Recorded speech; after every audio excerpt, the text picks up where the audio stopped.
Everyone, मैं शगुफ्ता और आज हम पढ़ेंगे साइकोलॉजी का मोस्ट इम्पॉर्टेंट टॉपिक व्यक्तित्व के मापन की विधियाँ। तो व्यक्तित्व के मापन की बहुत सारी विधियाँ हैं, लेकिन आज हम पढ़ेंगे मापन की प्रक्षेपण विधि को पढ़ेंगे, क्योंकि व्यक्तित्व के मापन की जो प्रक्षेपी विधि है, इस विधि को यानी इसको प्रक्षेपण विधि भी कहते हैं। इस विधि से जितने भी टेस्ट आते हैं इसमें वो टेस्ट जो हैं मोस्टली एग्ज़ाम्स में पूछे जा रहे हैं। जितने भी पिछले एग्ज़ाम्स हैं उसमें आप चाहें तो क्वेश्चन पेपर उठाकर देख सकते हैं, चाहे वो टेट हो, सी टेट हो या कोई भी एग्ज़ाम्स हो जिसमें साइकोलॉजी सिलेबस में है। उसमें ये जो प्रक्षेपण विधि के जितने भी टेस्ट हैं वो बार बार रिपीटेड हैं और ज़रूर पूछे जाते हैं, चाहे वो टेस्ट TAT वाला हो, CAT हो या IBT का हो।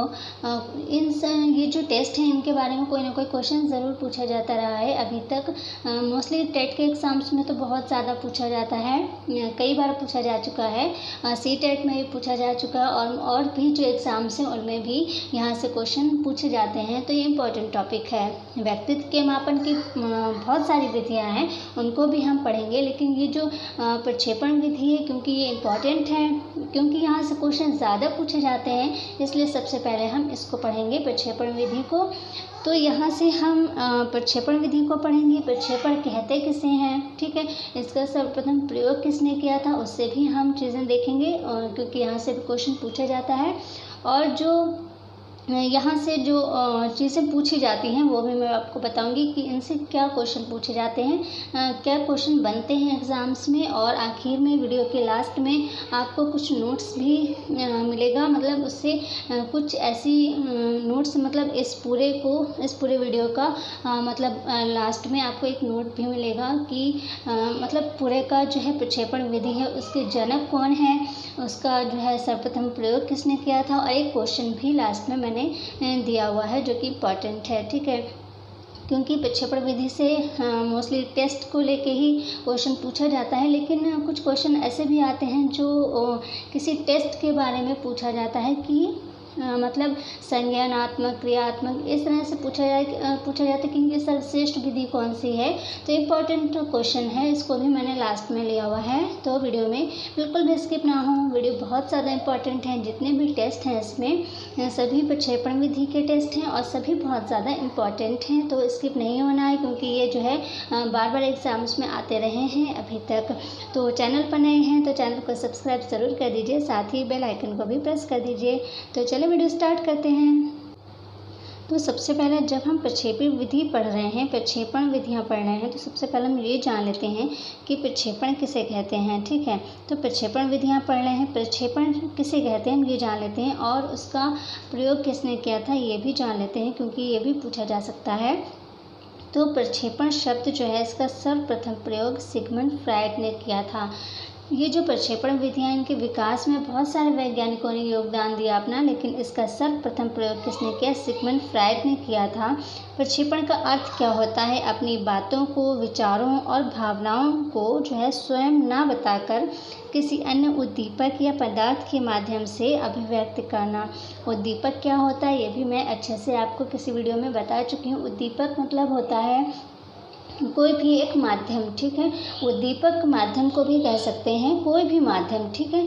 जैसे आपने थॉर्नडाइक के, पावलोव के जो सिद्धांत पढ़े हैं उसमें उद्दीपक, अनुक्रिया, ये सब आपने पढ़ा है। तो वहाँ पर भी जो भोजन है या फिर घंटी वाला आपने पढ़ा है, तो जितने भी सिद्धांत उसमें उद्दीपक का कार्य करता है वो, यानी एक माध्यम का कार्य करता है, यानी मंजिल तक पहुँचने के लिए एक सीढ़ी का कार्य करता है, ठीक है। तो वो उद्दीपक होता है। तो क्या होता है प्रक्षेपण, अपनी बातों, विचारों और भावनाओं को स्वयं ना बताकर किसी अन्य उद्दीपक या पदार्थ के माध्यम से अभिव्यक्त करना क्या कहलाता है, प्रक्षेपण।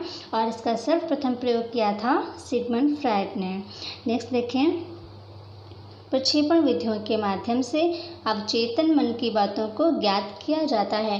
मन कितने होते हैं, 3 प्रकार के मन होते हैं, चेतन, अवचेतन, सचेतन। आपने ये पढ़ा हुआ है और इसका भी एक वीडियो आने वाला है जल्दी ही, जिसके बारे में मैं पढ़ाऊँगी आपको कि फ्रायड ने मन के कितने भाग बताए हैं, क्या है वो भी जल्दी ही आपका वीडियो आ जाएगा। तो क्या होता है, जो प्रक्षेपण विधियाँ हैं जो कि आज हम पढ़ेंगे, जो प्रक्षेपण विधियाँ में जितने भी टेस्ट आते हैं उनसे कौन से मन की बातों को जाना जाता है, अवचेतन मन की, ठीक है। मन के 3 भाग होते हैं, तो अवचेतन मन जो है प्रक्षेपण विधियों के माध्यम से अवचेतन मन की बातों को ज्ञात किया जाता है। तो ये तो हो गई प्रक्षेपण किसे कहते हैं, प्रक्षेपण क्या है, उसके बारे में आपने जान लिया। तो व्यक्तित्व के मापन की प्रक्षेपण विधियाँ हम पढ़ रहे हैं, उसमें जो सबसे पहला टेस्ट आता है वो है टेट, ठीक है, जिसको हिंदी में कहते हैं प्रासंगिक अंतर्बोध परीक्षण या कथा प्रसंग परीक्षण। तो यहाँ पर जो है अंतर्बोध है, ठीक है, टाइपिंग मिस्टेक है, अंतर्बोध।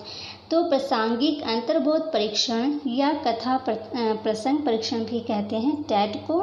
ये जो है कथा प्रसंग इतना ज़्यादा नहीं है बिल्कुल सुटेबल, लेकिन इसका TAT का हिंदी में जो फुल फॉर्म है वो है प्रासंगिक अंतर्बोध परीक्षण, लेकिन इसको कह देते हैं कथा प्रसंग परीक्षण भी, ठीक है। और अगर फुल फॉर्म आती है तो आप फुल फॉर्म भी ज़रूर याद रखें। TAT की हिंदी में आती है तो प्रासंगिक अंतर्बोध परीक्षण, और इंग्लिश में आती है, मतलब ऑप्शन में इंग्लिश में है तो थेमेटिक अपरसेप्शन टेस्ट, यानी TAT का है थेमेटिक अपरसेप्शन टेस्ट, ये है फुल फॉर्म। और ये मॉर्गन एवं मुर्रे ने 1935 ईस्वी में ये जो टेस्ट है इसको जो है मतलब खोजा था, ठीक है। सबसे पहले ये टेस्ट जो है ट्रायल इन्होंने किया था, और सबसे पहले ये टेस्ट जो है मतलब इसके जनक कह सकते हैं कि TAT टेस्ट के जो जनक हैं वो मॉर्गन और मुर्रे हैं, जिन्होंने 1935 में पहली बार ये टेस्ट किया था। कौन सा, TAT, ठीक है। यहाँ पर जो टेस्ट से रिलेटेड क्वेश्चन पूछा जाता है तो यहाँ पर कुछ ख़ास नहीं पूछते हैं, बस इतना पूछ सकते हैं कि कौन सा टेस्ट कितने वर्ष के बच्चों पर या लोगों पर किया जाता है, या उस टेस्ट में कितने कार्डों की संख्या होती है, या वो टेस्ट जो है वो क्यों किया जाता है, कौन सा टेस्ट क्यों किया जाता है, उसका जनक कौन है, ये पूछा जा सकता है। इसके अलावा कुछ नहीं पूछते टेस्ट से रिलेटेड, ठीक है। तो TAT फुल फॉर्म पूछ सकते हैं थेमेटिक अपरसेप्शन टेस्ट, और मॉर्गन और मुर्रे जो हैं इन्होंने 1935 में पहली बार ये टेस्ट किया था। इसमें कुल कार्डों की संख्या, क्योंकि यहाँ पर कार्डों की संख्या ही मोस्टली पूछते हैं कई बार, तो क्या है कार्डों की संख्या टेट में कितनी है, 30 + 1 यानी 31 हैं। अगर ऑप्शन में 31 है तो आप 31 को करेंगे, 30 + 1 इस तरह से लिखा है तो 30 + 1 को आप करेंगे, ठीक है। तो टेट में कार्डों की संख्या होती है 30 + 1 यानी 31, ठीक है। और 30 + 1 क्यों है, 1 क्यों है, 1 होता है खाली कार्ड, ठीक है, जिसमें से 30 कार्डों पर चित्र होते हैं और एक कार्ड जो है वो खाली होता है। तो 30 को भी डिवाइडेशन है यहाँ पर, तो देखें आप, यहाँ देखें आप, चित्रों से संबंधित कार्ड होते हैं 30 और खाली कार्ड होता है 1, यानी कितने हो गए, कुल 31 हो गए। और देखिए यहाँ पर इनका डिवाइडेशन, इस परीक्षण में 10 कार्डों पर पुरुषों से संबंधित चित्र होते हैं, यानी पुरुषों के लिए होते हैं वो चित्र। पुरुषों से संबंधित चित्र का मतलब कार्ड पर ज़रूरी नहीं है कि वो चित्र जो है वो मतलब पुरुषों से रिलेटेड चित्र ही उसके ऊपर बने हों, जेंडर का ऐसा कुछ नहीं है। वो 10 कार्ड जो हैं पुरुषों के लिए होते हैं और 10 कार्ड स्त्रियों के लिए होते हैं, यानी स्त्री से संबंधित होते हैं 10 कार्ड। तो 20 कार्ड हुए और जो 10 कार्ड बचे उन पर क्या होता है, स्त्री पुरुष दोनों के लिए होते हैं वो, ठीक है, दोनों से संबंधित होते हैं वो। इस पर कुछ भी चित्र बने हो सकते हैं, वो टेस्ट के हिसाब से होता है, ठीक है। तो हो गए 30 और बचा फिर 1, वो होता है खाली कार्ड, ठीक है। तो इसका डिवाइडेशन क्या है, 30 कुल कार्ड होते हैं चित्र जिन पर बने होते हैं, 10 कार्ड जो है वो पुरुषों के लिए होते हैं, 10 स्त्रियों के लिए होते हैं, और जो बाकी 10 बचे वो दोनों के लिए होते हैं, 1 होता है खाली कार्ड। तो हो गए कितने, 31। अब इसमें क्या होता है कि ये जो चित्र बने होते हैं उन चित्रों को दिखा करके व्यक्ति को कहानी लिखने को कहा जाता है, ठीक है। जैसे हम अभी जो लोग टीचर हैं, जो लोग टीचिंग कर रहे हैं वो जानते हैं कि कई बार क्या होता है, हम लोग बच्चों को कुछ 3 से 4 या ऐसे शब्द दे देते हैं, 3-4 शब्द दे देते हैं, उनसे कहते हैं कि इससे कोई भी एक कहानी बनाओ, ठीक है। देखा जाए तो वो भी एक परीक्षण है, ठीक है। हम मान लीजिए किसी बच्चे को दे देते हैं एक वृक्ष, नदी, कौवा दे देते हैं, मगरमच्छ दे देते हैं, कुछ भी ऐसे मन से अपने कुछ भी जो है 4-5 शब्द बता दें और सारे बच्चों को कह दें इन ऐसी एक कहानी लिखो जिसमें ये सभी शब्द यूज़ हों, ठीक है। तो हर बच्चा अलग अलग तरह से एक कहानी लिखेगा। वही चीज़ इसमें होती है टेट में, कि इसमें कार्ड जो है उन पर चित्र बने होते हैं, वो दिखाए जाते हैं और उससे एक कहानी लिखने को कहा जाता है। और यही एक परीक्षण होता है, यही एक टेस्ट होता है उसके व्यक्तित्व का, कि उस मनुष्य के या उस व्यक्ति के जो अवचेतन मन है उसमें क्या चल रहा है, वो उस चित्रों को किस तरह से देख रहा है, उसका नज़रिया क्या है उन चित्रों के लिए। ठीक है, तो वो जो कहानी लिखेगा उससे उसके व्यक्तित्व का पता चलता है। तो ये हो गया टेट। ठीक है, आई थिंक आप लोग समझ गए होंगे, मैंने बहुत क्लियरली समझाया है। ये हो गया टेट। और एक चीज़ ध्यान रखें कि ये 14 वर्ष से अधिक आयु के लोगों के लिए होता है, यानी जो 14 वर्ष से ऊपर के होते हैं वयस्क। ठीक है, 14 साल से ऊपर के वयस्क तक के लोगों के लिए या उससे भी ऊपर तक के लोगों के लिए ये किया जा सकता है कौन सा TAT। ठीक है, ये ध्यान रखना है कि किस आयु के लिए कौन सा टेस्ट होता है। तो TAT होता है 14 वर्ष से ऊपर के बालकों के लिए। कुल कार्ड होते हैं 31। ठीक है, नेक्स्ट देखें। नेक्स्ट है हमारा CAT। ठीक है, TAT होता है और CAT होता है, बिल्कुल सेम होते हैं दोनों टेस्ट। ये भी जान लें कि अगर कोई क्वेश्चन इस तरह से पूछा जाता है कि TAT परीक्षण के समानांतर या उसके जैसा कौन सा और टेस्ट है, तो वो है CAT।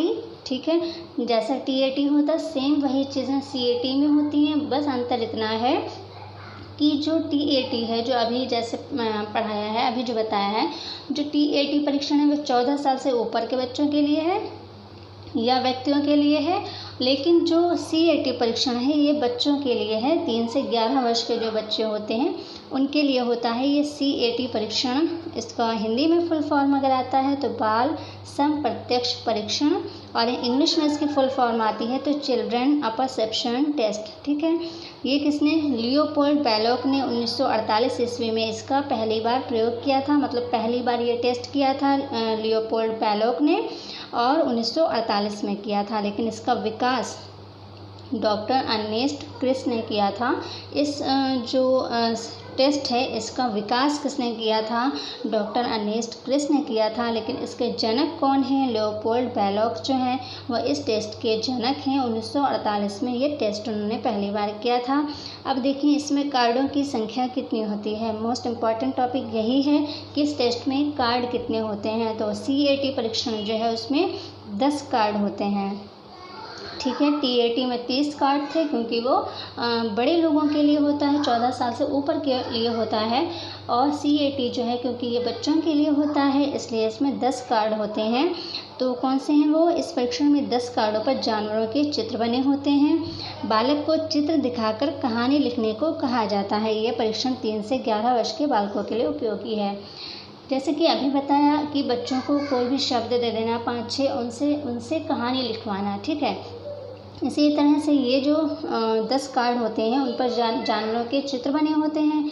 चाहे तो बच्चों को बता सकते हैं हम, ठीक है, कोई भी जानवरों के नाम कि इनसे कहानी बना, चाहे तो उनके चित्र बनाकर दिखा सकते हैं। ठीक है, तो वही चीज़ हो गई CAT। ठीक है, तो उसमें 10 कार्ड होते हैं जिस पर जो है जानवरों के चित्र बने होते हैं, और उन चित्रों को बच्चों को दिखा करके उनसे एक कहानी लिखने को कहा जाता है। फिर उस कहानी को देखकर हम उनके व्यक्तित्व का, उनके अवचेतन मन में क्या चल रहा है, उन चित्रों को देखकर उनका क्या ओपिनियन है, हम ये जान सकते हैं।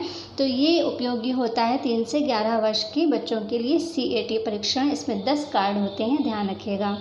नेक्स्ट है, इम्पॉर्टेंट है, रोशा स्याही धब्बा परीक्षण, जिसको IBT कहते हैं। इम्पॉर्टेंट है रोशा स्याही धब्बा, क्योंकि हरमन रोशा पढ़ा है, सभी ने पता होगा। तो हरमन रोशा जो है उन्होंने ही इसका जो है इसका जनक है, मतलब इसका प्रयोग किया था। तो रोशा स्याही धब्बा परीक्षण मतलब IBT की इंग्लिश में फुल फॉर्म है इंक ब्लड टेस्ट, और ये हरमन रोशा इसके जनक हैं। 1921 में प्रयोग किया था इन्होंने पहली बार। ठीक है, तो इस परीक्षण में 10 कार्ड होते हैं। ठीक है, CAT में भी 10 होते हैं और IBT में भी 10 कार्ड होते हैं। तो 10 कार्डों पर स्याही के धब्बे बने होते हैं, स्याही के धब्बे बने होते हैं, इसमें कोई चित्र नहीं बने होते हैं। इसमें 10 कार्ड होते हैं, 10 कार्डों पर स्याही के धब्बे बने होते हैं। 5 कार्ड पर काले व सफ़ेद तथा बाकी 5 कार्डों पर विभिन्न रंगों के धब्बे बने होते हैं।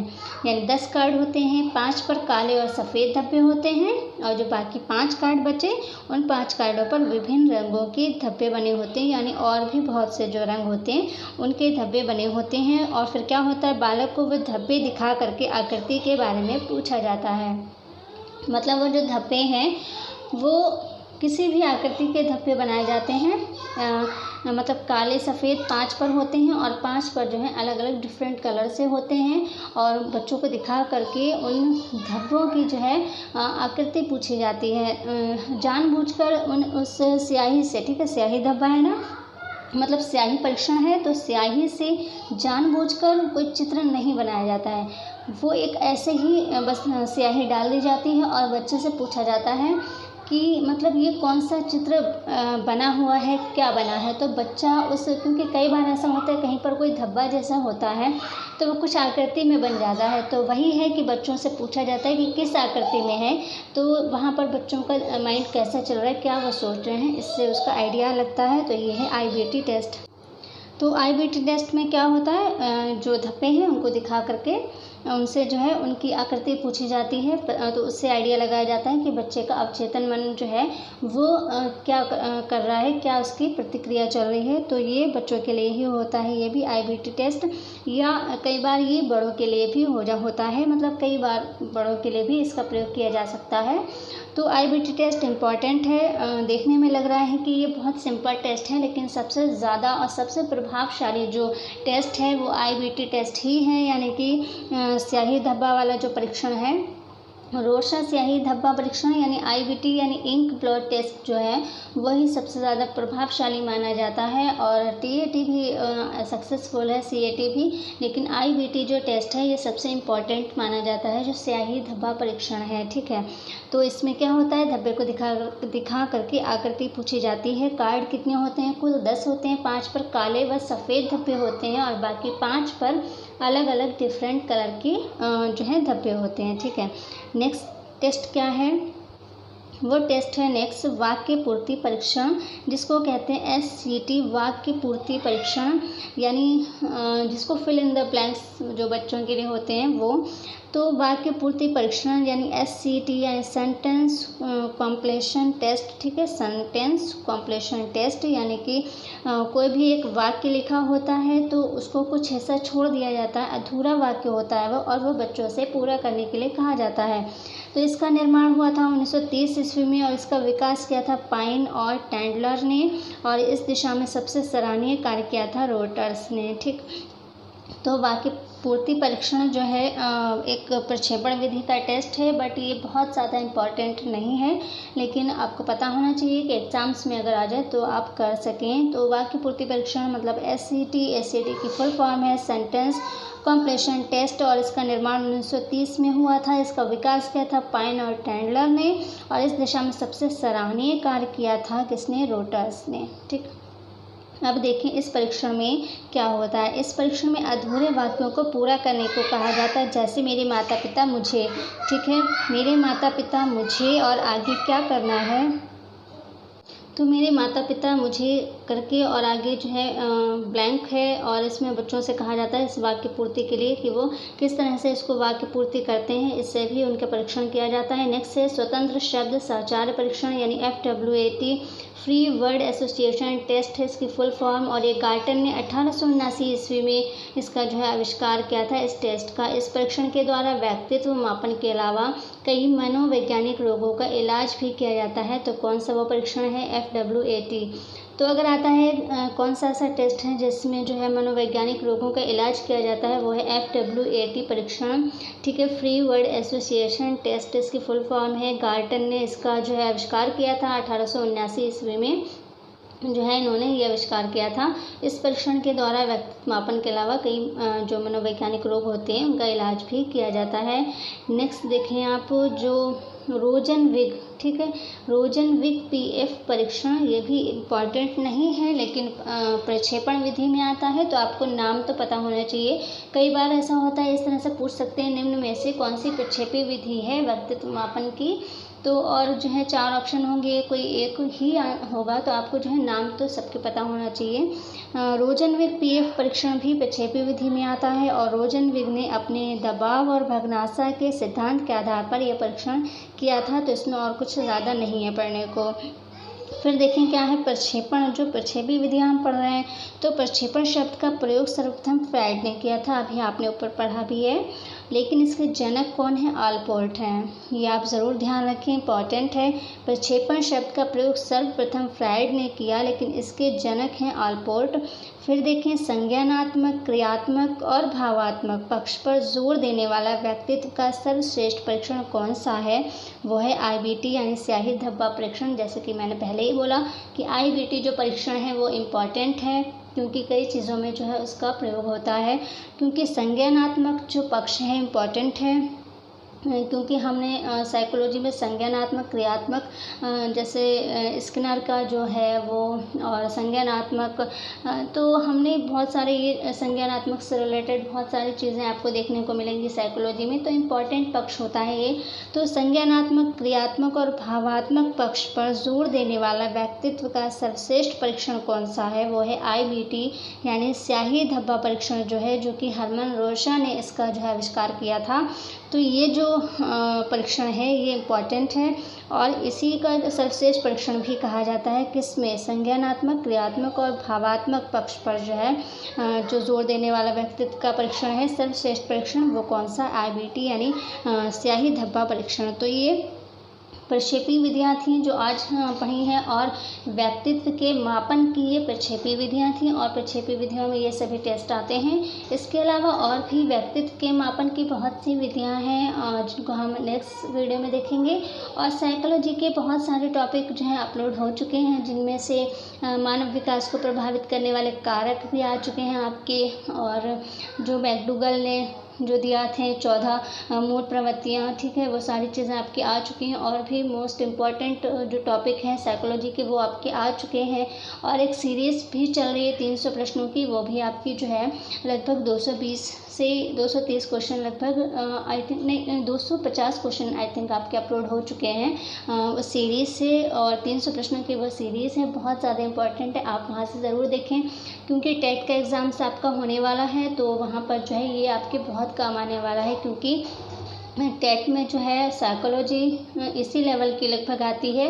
बहुत से लेवल ऐसे भी हैं, बहुत से वीडियो ऐसे भी हैं जो टेट लेवल के नहीं हैं, बट आप वो ज़रूर पढ़ें, क्योंकि अब जो टेट का एग्ज़ाम्स होता है वो भी थोड़ा ऊपर लेवल का होता है। तो आप ये साइकोलॉजी वाला फाइल से ज़रूर सभी वीडियो देखें, क्योंकि टेट एग्ज़ाम्स जो है अक्टूबर में आई थिंक होने वाला है। तो आज की वीडियो में इतना ही, मिलते हैं नेक्स्ट वीडियो में, तब तक के लिए टेक केयर, बाय बाय।